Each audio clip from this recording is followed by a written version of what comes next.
네, 여러분 안녕하세요. 대치동 영어 강사 박세진입니다. 자, 이번 영상에서 제가 이번에는 좀 학년들을 낮추어서 초등학교 내지는 이제 중고등 학생들 정도 라인까지 봤을 때 어느 정도 교육을 영어적으로 봤을 때 시키면 좋을까라고 하는 것을 제가 여기 대치동에서 수업을 하면서 경험한 것과 저의 아이디어를 통해서 몇 가지 생각한 것으로서 좀 공유를 드리려고 합니다. 참고가 되시면 좋을 것 같아요. 여기 대치동이니까 제가 있는 곳이 대치동이다 보니까 아무래도 많은 영어 기관들이 있습니다. 그래서 어릴 때부터 다닐 수 있는 좋은 영어 기관들이 많이 있어요. 그래서 여기는 이제 골목에 다니면은 그 외국인 선생님분들 많이 만나요. 그래서 외국인 선생님들 출퇴근 시간대 뭐 12시나 아니면은 뭐 저녁에는 뭐 7시부터 뭐 9시 사이 이때에는 외국인 분들이 많이 걸어 다니세요. 그 외국인 분들이 다 강사님이시겠죠, 당연히. 그 학원에서 또 나오시니까. 그래서 원어민 선생님들이 많이 계신데, 그래서 그런 원어민 선생님이 가르치시는 좋은 학원들 많이 있습니다. 당연히 초등학생들을 대상으로 하는 경우가 많이 있겠죠. 제 자녀가 이제 초등학교에 들어가게 됩니다. 그럼 초등학교에 들어가면 그런 학원을 보낼 것인가? 저는 제가 영어를 가르치고 있기 때문에 그래서 그런 고민을 할 때가 많이 있는데 저는 꼭 그런 기관을 보내야만 할까 이런 생각을 가지고 있는 사람입니다. 왜냐면 저는 제가 생각하는 것 중에 하나가 일단은 영어를 배우는 것이 우리가 의사소통을 위해서 공부하는 것 같습니다. 맞아요. 근데 의사소통을 위해서 이렇게 즐겁게 스피킹하고 뭐 듣고 리스닝하고 뭐 글도 쓰고 라이팅하고 너무 좋죠. 근데 그게 초등학생 때 그렇게 배워진 것이 우리나라 지금 공교육의 길하고 맞는 방향성인지를 보셔야 될 것 같아요. 지금 일단 중학교, 고등학교에서 학교에서 점수란 걸 맞아내려면 그게 뭐 절대평가가 됐든 뭐 ABC 등급이 됐던 뭐 아니면 상대평가가 됐든지 일단 점수란 걸 우리나라 대한민국에서 중고등학생 때 시험 봐서 점수를 맞으려면 시험을 잘 보셔야 되는데 그 시험에는 지금 스피킹 영역이 없습니다. 수행평가에는 있군요. 죄송합니다. 수행평가에는 스피킹을 하시는 학교들이 좀 있죠. 이제 뭐 대본 주고, 너가 대본 써오고 그걸 한번 암기해서 해봐라. 아니면 즉석에서 이제 주제를 줄 테니 한번 말을 해봐라. 수행평가 단계에서는 말하기가 있습니다. 근데 일단 지필고사 점수가 퍼센티지는 많으니까 등급을 내기 위해서는 그 점을 생각을 하시면 지필고사에서 뭐가 나오는지를 보시면 좋을 것 같아요. 여전히 문법이 시험에 나오고 있고, 단어가 나오고 있고, 그리고 리딩이 많이 나오고 있습니다. 그러면 어렸을 때 그렇게 좋은 기관, 원어민 선생님하고 즐겁게 배우면서 디베이트도 하고 그런 기관에서 배웠던 영어들이 일반 중고등학교로 가게 되면 특목고나 외고나 뭐 이런 곳들이 아니고요. 일반 중고등학교에 들어가게 됐을 때 과연 그 어렸을 때 배웠던 모든 것들을 다 이렇게 이전시켜와서 다 쓸 수 있는 것인가? 거기에 대한 저는 커다란 물음표가 있습니다. 그 물음표를 생각을 하면 일단 대한민국에서 중고등학교를 잘 지내기 위해서 하는 영어라고 하는 것은 절대적으로 일단 리딩과 문법 그리고 어휘로 갈 수밖에 없겠다고 저는 생각을 합니다. 그래서 저는 제가 가지고 있는 제 아이의 영어 로드맵 중에 제가 생각하고 있는 건 일단 초등학교 4, 5쯤 되기 시작해서는 문법을 간단 문법으로 해서 중학교 1학년 정도 책이 될 것 같아요. 중학교 1학년 정도 책으로 문법을 한 바퀴 제가 소개를 시켜줘야겠다라고 생각을 하고 있습니다. 그리고 실제로 제가 여기에서도 초등학생분들을 만나서 수업을 하는 경우가 생기면 대부분 이런 케이스입니다. 자, 5학년에서 6학년일 때도 많이 있습니다. 자, 근데 이때쯤 초등학교 그래도 6학년 졸업하기 전에는 그래도 어떻게든 문법을 책을 한 권 정도는 맞춰낸다는 사실이에요. 이쪽 대치동에서 말이죠. 왜요? 그렇게 해야지 그 다음에 이제 준비를 할 수가 있게 되겠죠. 중학교에 들어간다고 해서 중학생 때부터 뭔가 공부를 시작해요. 근데 중학생 때 이제 공부를 시작해서 그때부터 시작한 걸로 학교 시험을 보면 점수가 나오지가 않습니다. 그럼 어떻게 합니까? 미리 준비가 된 걸로 볼 수밖에 없어요. 근데 이게 웃기죠. 언어이기 때문에 저희가 지금 영어를 다루고 있지 않습니까? 선행이라면 선행일 수가 있는데 사실 영어 선행은 되게 재밌는 부분이기도 해요. 이게 이때 초등학교 5학년, 6학년 때부터 배워온 실력이 사실은 영어 선행은 언제까지 가져가요? 그렇죠. 대학교 가고 대학교 졸업하고 직장인 돼서도 그때 남는 실력이 되기 때문에 뭐 엄청난 선행을 미리부터 끌어당긴다라고 저는 생각하면서 수업을 하고 있는데 이 영어를 이때부터 문법을 하셔야 중학생 때 되셔서 시험 보기 전에 다시 한번 문법을 한 바퀴 더 돌린다든지, 아니면 그때 세부 영역 시험에서 나오는 부분들을 공부를 해서 점수란 걸 만들어낼 수가 있다는 겁니다. 이게 이렇게 되는 까닭은 고등학생 때 서술형이란 게 나오기 때문에 그래요.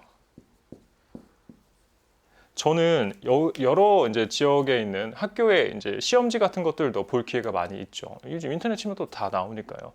그래서 이게 모든 학교에 다 통용이 되는 건 아닙니다. 그래서 제가 뭐 이제 그 영어 컨설팅을 위해서 이렇게 전화 통화를 하거나, 아니면은 이렇게 그 어떤 특정 학생들에 대한 뭐냐 그죠 코멘트 메시지를 주기 위해서 이제 그 학생분들이 다니는 학교에 대한 시험지 를 제가 이제 보는 경우가 있어서 그런 것들을 봤었을 때, 이게 정말 서술형이라고 해도 쉬운 난이도의 서술형 시험지를 내는 학교들이 있어요. 그런 학교는 이게 이 서술형이 그렇게 퍼센티지가 높지 않고 되게 쉬운 부분에서 나오기 때문에 되게 어려운 이 고문법 내지는 막 라이팅까지 연습해서 맞춰내야 되는 그런 정도가 아닐 때도 있습니다. 그런데 그게 아니고 그런 학교면 다행이겠지만, 근데 그런 학교면 뭐가 문제예요? 그렇죠. 다 잘 보니까 하나 틀리면 등급이 막 내려가겠죠. 근데 그런 얘기를 하는 게 아니고, 이제 어려운 시험이 만약에 나온다, 우리 학교에서. 내가 가고 싶은 고등학교나 아니면 중학교도 마찬가지입니다. 어려운 식으로 서술형이 나온다. 그럼 어떻게 할 거냐? 그때 가서 배우면 늦는다는 거예요. 소화하기가 너무 어렵다는 겁니다. 미리 해줄 수밖에 없는 부분이 있습니다. 머리 좋고 똘똘하고 공부 많이 했던 학생들, 제가 대치동에서 만나보면 고등학교 내신 때문에 수업을 진행할 경우가 있어요. 근데 서술형만 제외하고 나머지 잘 봐. 무슨 소리냐면 객관식 다 맞아요. 근데 서술형에서 틀리면 어떻게 됩니까? 등급이 팍팍 떨어져요. 서술은 100점도 높으니까. 한 문제 5점, 6점 이렇게 나오니까. 그러면은 미리 영어가 잘 되어 있었고, 혹시 뭐 머리도 좋다고 하지 않았냐? 그러면은 서술형 가르쳐서 내신 때 점수 좀 팍 올리면 되지 않냐? 그게 힘들다는 겁니다, 그게.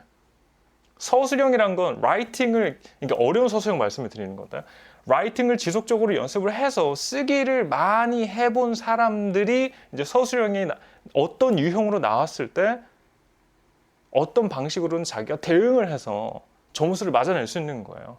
뭐 전체 점수를 맞더라, 부분 점수를 맞더라도 실력이 있어야 그게 가능합니다. 근데 영어 실력이 좋았다라고만 해서 서술형이 잘 커버되지는 않는다는 거죠. 그래서 이 문법을 초등학생 때 이때 처음으로 시작을 해야지.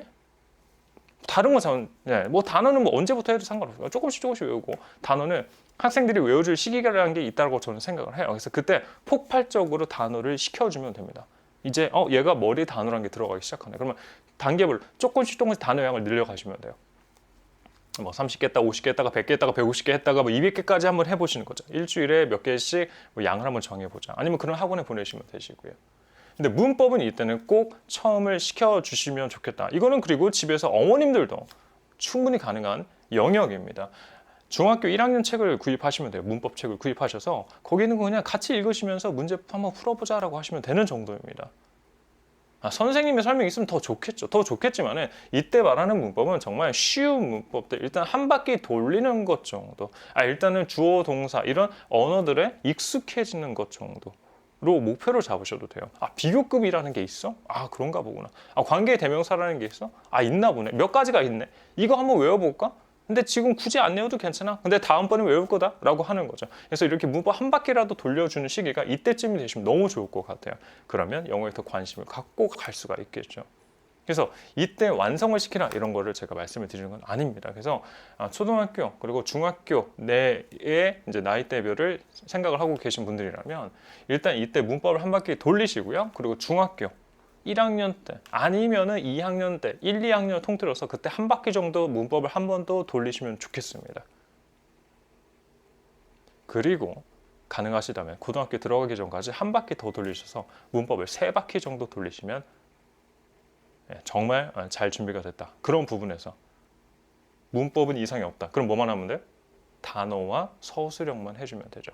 근데 서술형 고등학생 때만 늦는다면서? 맞아요. 그래서 중학교 3학년 때 그리고 중학교 3학년에서 고등학교 1학년으로 넘어가는 시점에서는 그때 하는 문법은 리딩 문법과 쓰기 문법을 하시는 게 좋겠습니다.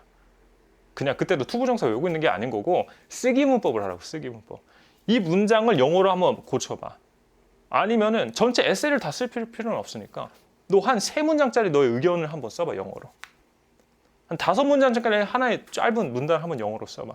그런 쓰기를 많이 경험을 해야 돼요. 그러면서 문법을 틀리지 않게 주어 동사 수일치 맞추고 안 틀리게끔 CJ 한번 다 맞춰서 써봐라.